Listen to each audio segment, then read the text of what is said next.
Danielle says some days he responds immediately and some days it's hours before he responds. Well, that's called living life, right? That's like a normal human's life, is that they have things going on in it, and sometimes they respond immediately because they can put you as a priority, and sometimes they have work, family, friends, they have activities that they're involved in. I personally, I always have my phone on silent.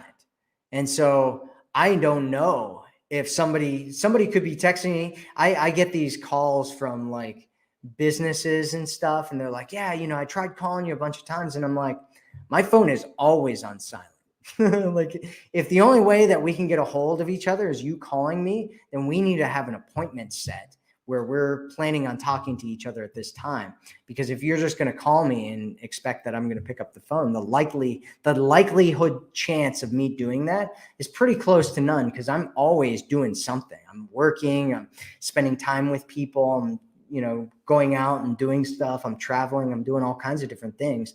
And so at some point I'll look at my phone, right? And at that point, then I can, if I'm not in the middle of something, then I can respond back. If I am in the middle of something, I will wait until I'm not in the middle of something anymore, because that's what is respectful to whoever's in front of you and whatever's going on with you, right? So if I'm working and somebody messages me, I'm not going to respond to them while I'm working.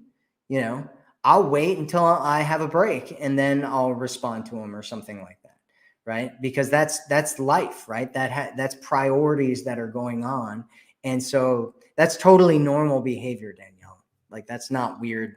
That's super normal behavior.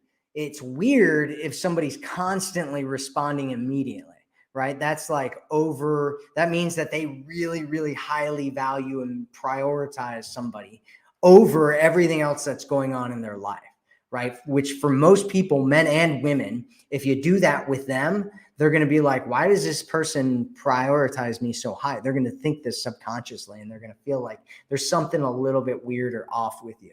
And so you want to be normal, right? You want to be normal, which this is normal. This is what texting normality looks like. That's what normal is.